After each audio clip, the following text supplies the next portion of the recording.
धतूरे में वो एक सुख है, धतूरे में वो एक आनंद है।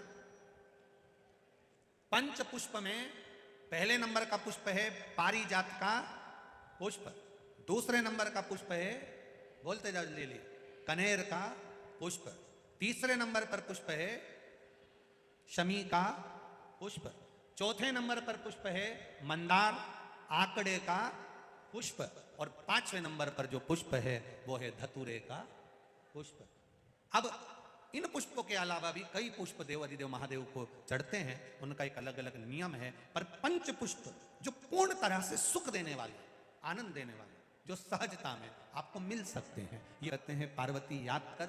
एक बार मैं गंगा के तट पर बैठा हुआ था, गंगा की धार मुझ पर पड़ रही थी, तब अटखेलियां करते समय जया विषहरा शामरी बारी दौतली और देव ये अटखेलियां कर रही थी। उस समय पर मेरे वक्ष स्थल पर थोड़ा सा जल का छींटा पड़कर वो जल पृथ्वी पर जाकर गिर गया था, उससे एक फल पौधा उत्पन्न हो गया था जो धतूरा कहलाता है। पार्वती मेरे रोग को धतूरा मेरे ऊपर रखकर जल की धार चढ़ा दे, मैं ठीक हो जाऊं।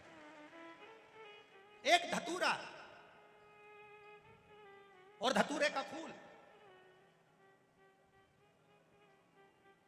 कांटे वाला धतूरा और उसमें लगने वाला एक पुष्प। आस्था चैनल पर आप लोग देख रहे होंगे धतूरे के फूल का दर्शन।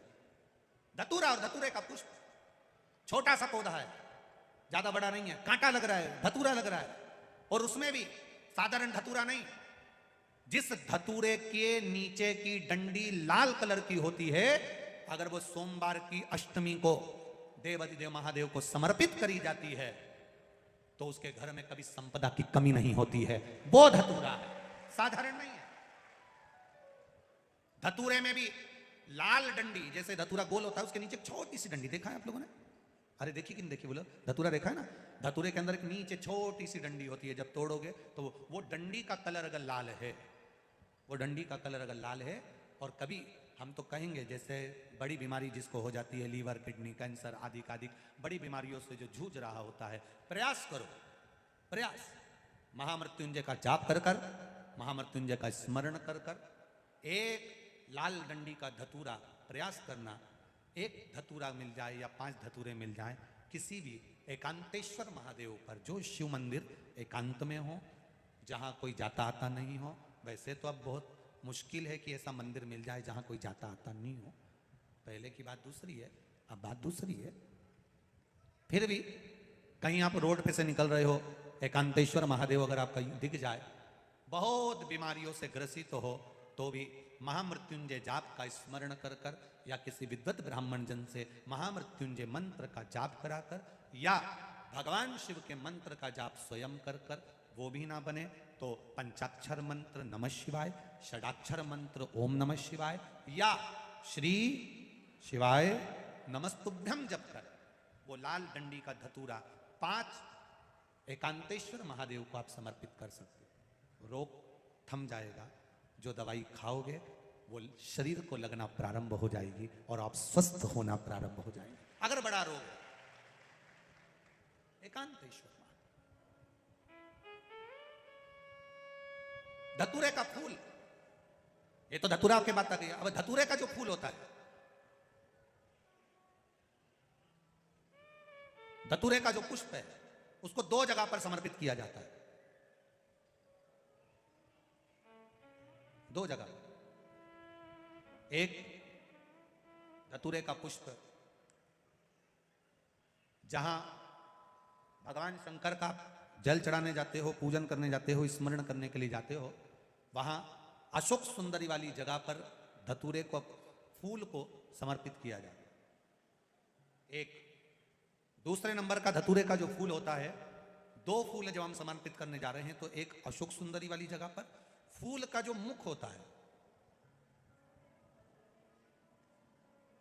एक फूल है धतूरे का। वैसे तो धतूरे का फूल लंबा होता है, आपने दर्शन किए किस किसने करे ना, सबने दर्शन। धतूरे का फूल लंबा होता है। अब वो लंबा जो पुष्प है, उसका जो खिला हुआ भाग है, जो खिला हुआ, और पीछे की जो डंडी है, तो अशोक सुंदरी वाली जगह पर जब हम समर्पित करते हैं, अशोक सुंदरी वाली जगह पर जब हम उसको चढ़ाते हैं, तो जैसे ये शिवलिंग है और यहाँ सामने अशोक सुंदरी की जगह है, तो जो अशोक सुंदरी वाली जगह पर हम पुष्प समर्पित करते हैं तो खिला हुआ जो भाग है, जो खिला हुआ भाग है, उसको इस तरह से रखते हैं कि शिवलिंग की ओर उसका खिला भाग जाए, और डंडी का भाग इधर गणेश जी, कार्तिकेय जी और 33 कोटि जो देवी देवता हैं उस ओर उसका भाग जाए, उसका भाग ऐसा समर्पित। एक दूसरा, शिवलिंग पर जब हम धतूरे का पुष्प समर्पित करते हैं, शिवलिंग पर जब हम धतूरे का पुष्प समर्पित करते हैं तो उस फूल का खिला हुआ जो भाग होता है उसका मुख हमारी ओर होना चाहिए, अर्थात डंडी का मुख जब शिवलिंग पर चढ़ाएंगे तो डंडी का मुख उधर हो और खिला हुआ भाग हमारी ओर। बहुत अंतर है महाराज, जैसे बेलपत्री चढ़ाते हैं तो बेलपत्री चढ़ाते समय डंडी का मुख अपने ओर कर लेते हैं, पत्तियों का मुख उधर कर देते, तो खिला हुआ जो भाग है वो हम अपनी ओर रख लेते हैं। अब कनेर का पुष्प इससे विपरीत में चलता है, कनेर का जो पुष्प होता है उसकी डंडी का मुख हम अपनी ओर रख लेते हैं और खिला हुआ भाग महादेव की ओर कर देते हैं, वो थोड़ा विपरीत हो जाता है। तो शिव तत्व कह रहा है, भगवान शंकर का संवाद कर रहा है, शिव महापुराण की कथा कर रही है। दो स्थान धतूरे के पुष्प को समर्पित करने के लिए दिए। कौन कौन सा स्थान है?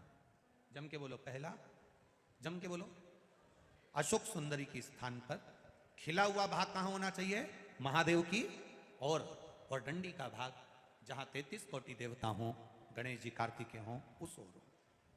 और दूसरा देवादिदेव महादेव के शीश पर, शिवलिंग के ऊपर। एक बात बहुत ध्यान लगाकर सुनिएगा, स्मरण में रखिएगा, जब क्रोध की अवस्था होती है,